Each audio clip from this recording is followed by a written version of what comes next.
વિદ્યાર્થી મિત્રો, મારી યુટ્યુબ ચેનલમાં તમારું હાર્દિક સ્વાગત છે. આજે આપણે દેશીનામા પદ્ધતિની અંદર નવું પ્રકરણ શરૂ કરવા જઈ રહ્યા છીએ, પ્રકરણ નંબર 8.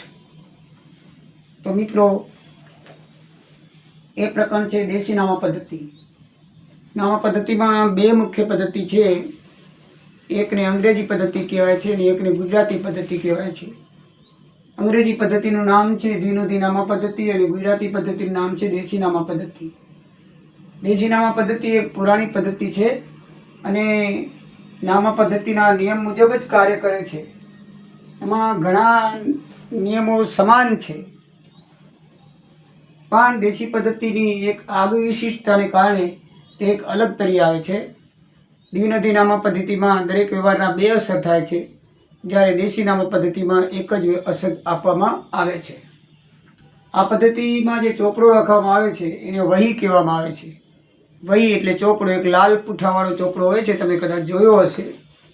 અને એ લાલ પૂંઠાના ચોપડાની અંદર સફેદ પાના હોય છે. એની અંદર એક પાનામાં 8 સળ હોય છે. સળ એટલે ઉપસતા ભાગ, આમ લીટી પાડેલી હોય, પ્રેસથી દબાવેલો હોય, એટલે 8 સળ હોય છે. એમાં 4 સળ જમાના અને 4 સળ ઉધારના. જમા ઉધાર એવી રીતે લખીને કરે છે, બરાબર છે. એને ખાતા વહી કહેવામાં આવે. શું કહેવામાં આવે છે? ખાતા વહી. અને આ પદ્ધતિ પ્રાચીન અને સંપૂર્ણ વૈજ્ઞાનિક છે, બરાબર છે. આ પદ્ધતિ પહેલેથી લખાય છે અને પહેલેથી જ પ્રચલિત છે. દ્વિનોદી નામા પદ્ધતિ પછી આવી છે. જૂના જમાનાની પ્રાચીન પદ્ધતિ આ પદ્ધતિથી હિસાબો લખાતા. એના લક્ષણો છે ચોપડા. તો દેશીનામામાં લાલ રંગના ચોપડા રાખવામાં આવે છે. પૂંઠા ઉપર આમ જાડી એક સફેદ દોરી રાખવામાં આવે છે અને મીટીને પછી રાખી દેવામાં આવે છે. અને ઊભા સફેદ કાળા ચોપડાની અંદર સળ પાડેલા હોય છે અને એવી રીતે એનો ચોપડો હોય છે. વિક્રમ સંવંત. તો મિત્રો, વિક્રમ સંવંત આ દેશીનામા પદ્ધતિમાં તારીખ હોય છે. અંગ્રેજી વર્ષ ચાલે છે, બરાબર છે. ખ્રિશ્ચન વર્ષ, ખ્રિસ્તનો વર્ષ કહીએ, ઈસવીસન કહીએ છીએ આપણે. જ્યારે ગુજરાતી વર્ષ એ વિક્રમ રાજાના ઉપરથી ચાલે છે ને વિક્રમ સંવંત. ઘણા એને ખબર નહીં હોય કે વિક્રમ સંવંત અત્યારે કયું ચાલે છે. એ તારીખની ખબર હશે, વર્ષની ખબર હશે કે 2026 ચાલે છે, પણ 100માંથી 50% વિદ્યાર્થીને ખબર નહીં હોય કે વિક્રમ સંવંત કયું છે. તમે પૂછા કરજો. ઈસવીસન ખબર હશે પણ વિક્રમ સંવંત ખબર નહીં હોય. અત્યારે વિક્રમ સંવંત છે 2082 ચાલે છે. દિવાળીએ આપણી સંવંત બદલે તમને ખબર છે. તો વિક્રમ સંવંત એટલે કે તિથિ પ્રમાણે આમાં હિસાબ લખાય છે. આમાં તારીખ લખવામાં નથી આવતી કે 5, 6, 7, 8, 10 ડિસેમ્બર 2025. આમાં તારીખને બદલે મહાસુદ પાંચમ, મહાવદ પાંચમ, એકમ, બી, ત્રીજ, ચોથ, પાંચમ, પૂનમ, અમાસ એવી રીતે તિથિ લખવામાં આવે છે. પૂજાનું પાનું, પહેલું પાનું પૂજાનું રાખવામાં આવે છે, બરાબર છે. એની અંદર આવી રીતે શ્રી સવા લાલ અક્ષરે લખવામાં આવે છે. આમ આ એકડો અને પછી માથે લીટું એટલે સવા કહેવાય. એક લીટું એટલે પા, ક્વાર્ટર. 2 લીટા એટલે અડધો. 3 લીટા એટલે પોણો. અને એક પૂરો. આમ પેલા પાડા આવતા અમારા વખતમાં, પાના પાડા એટલે આમ લખાતા. 1 પા પા, આમ. પછી 2 પા અડધો, આ રીતે. 3 પા પૂણો, આમ. પછી 4 પા 1,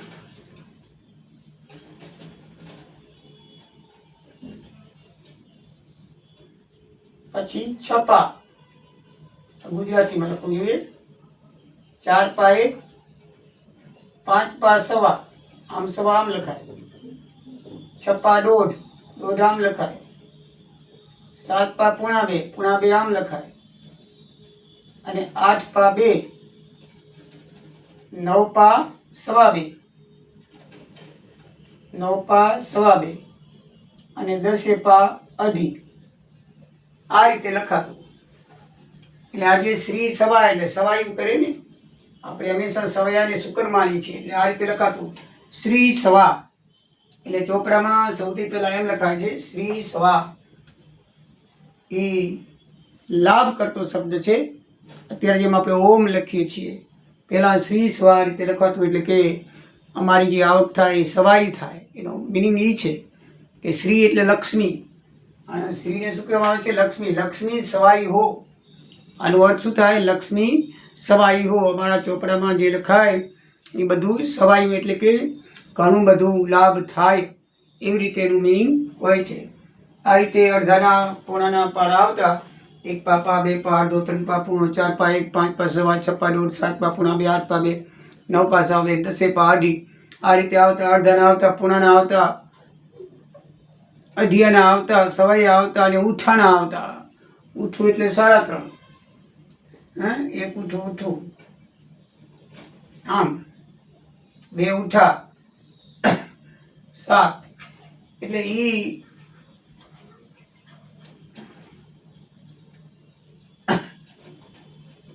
ઈ જમાના ગયા આવે, ઈ જમાના ગયા. હવે તો પાડા છે ને તમને 20 એકા સુધી આવડે તો ઘણું છે. શું છે? 20 એકા સુધી આવડે તો ઘણું છે, બરાબર ને? એટલે સવા એટલે 1 રૂપિયાની 25 પૈસા. સવાઈ, સવા રૂપિયો, જેમ પહેલાના જમાનામાં સવા એ રીતે લખાતું, બરાબર છે? તો મિત્રો, આ રીતે શ્રી સવા શબ્દનો ઉપયોગ થતો. સરવાળો ચોપડો વપરાય છે, મેં તમને જણાવી દીધું. એમાં કુલ 8 સળો છે, 4 ઉધાર માટે, 4 જમા માટે. સરમાં લખવાની રીત અલગ હોય છે. આમ જ કરીને ઉ લખાય. 4 સળ હોય, આમ 1 2 3 4 5 6 7 8 સળ હોય આમ ચોપડામાં. આ રીતે ચોપડાનું પાનું હોય. તો એ જ કરે, જ કરીને પછી 1 2 3 4, પછી ઉ કરીને બીજા 4, એમ આમ જમા ઉધાર. આ જ કરી અને ઉ એટલે આમ આમ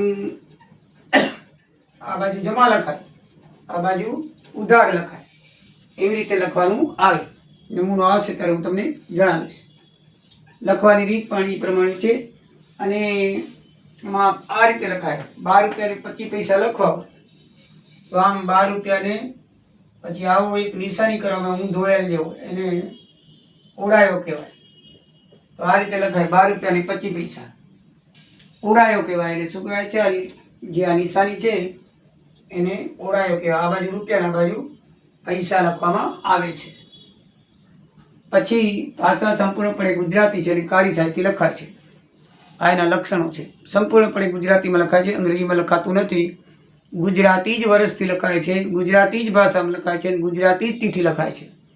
મહિનો પણ એ જ હોય, શ્રાવણ મહિનો, બરાબર છે? કારતક માગસર પોષ માહ ફાગણ ચૈત્ર વૈશાખ ને જેઠ, એ રીતે અષાઢ શ્રાવણ ભાદરનો આસો આ મહિના અને એની તિથિ 15 પખવાડિયું 15 અંધારિયું, એ પ્રમાણે આની અંદર લખવામાં આવે છે. હવે એની અંદર અમુક શબ્દો આવે છે, તો એ શબ્દના આપણે જે પારિભાષિક શબ્દો છે એના વિશે આપણે જોઈ લઈએ, બરાબર? તો એ પહેલાં લખવામાં આવે છે શ્રી ભંડોળ. શ્રી ભંડોળ ખાતું છે એને આપણે જે મૂડી ખાતું કહીએ છીએ એને શ્રી ભંડોળ ખાતું કે આપણે કહીએ મૂડી ખાતું. તો એ મૂડી ખાતાને દેશી નામમાં શ્રી ભંડોળ ખાતું કહેવામાં આવે છે. ધંધો નવો શરૂ કરે ત્યારે તેમાં અંગત રોકડ માલ મિલકત એ કાંઈ પણ લેણું આવે તો એને આપણે શ્રી ભંડોળ ખાતે લખીએ છીએ. જેમ આપણે શ્રી મૂડી ખાતે લખીએ એમ શ્રી ભંડોળ ખાતે લખીએ છીએ. ભંડોળ ખાતું એટલે મૂડી ખાતું.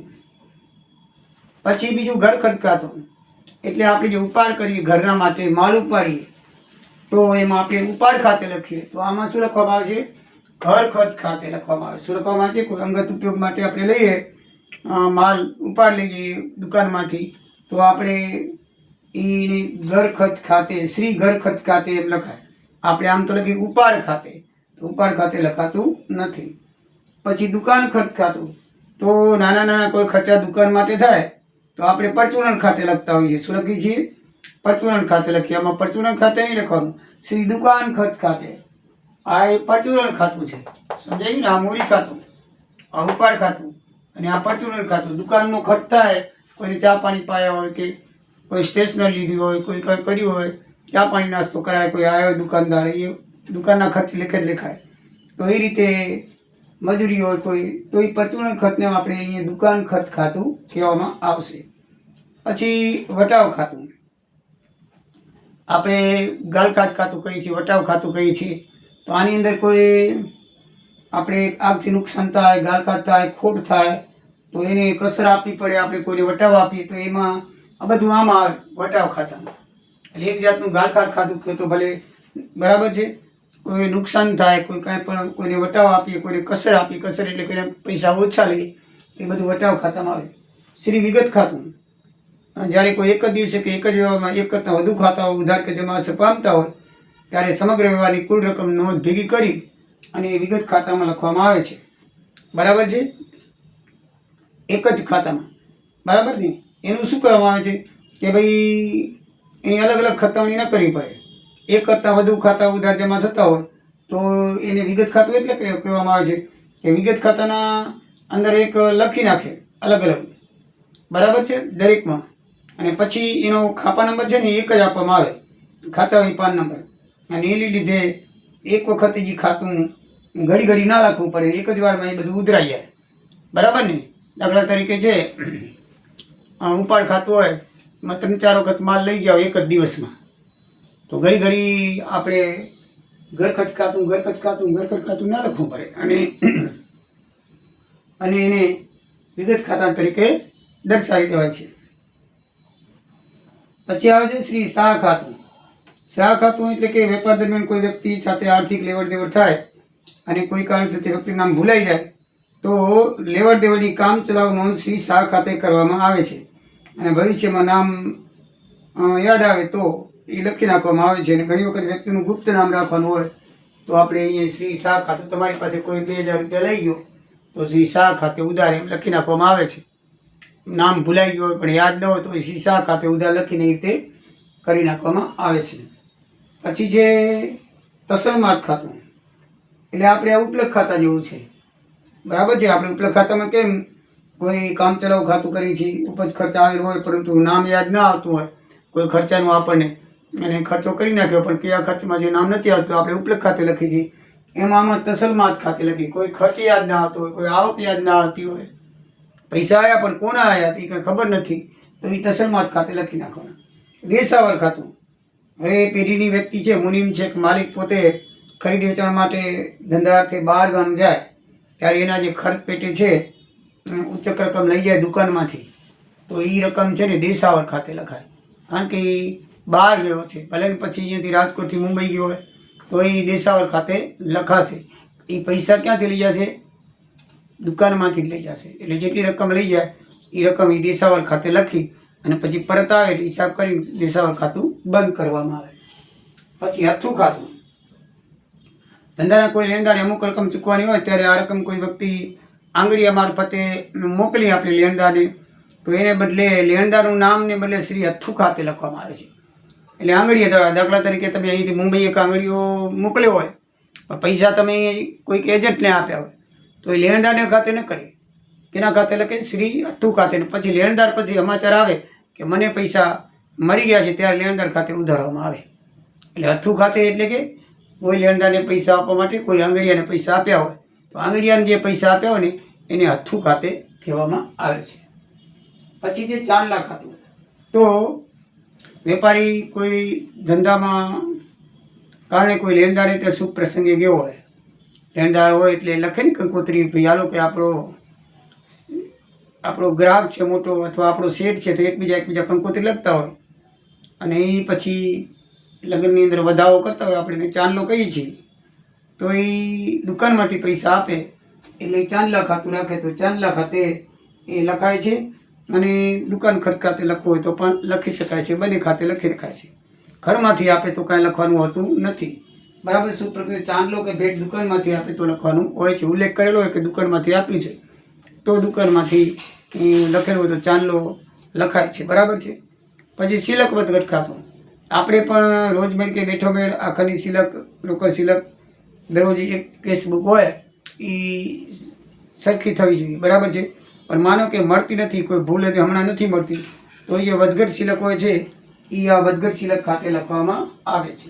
પછી ભૂલ મળે ત્યારે ઉધાર તો જમા કરી, જમા હોય તો ઉધાર કરી એ ખાતું પૂરું કરવામાં આવે છે.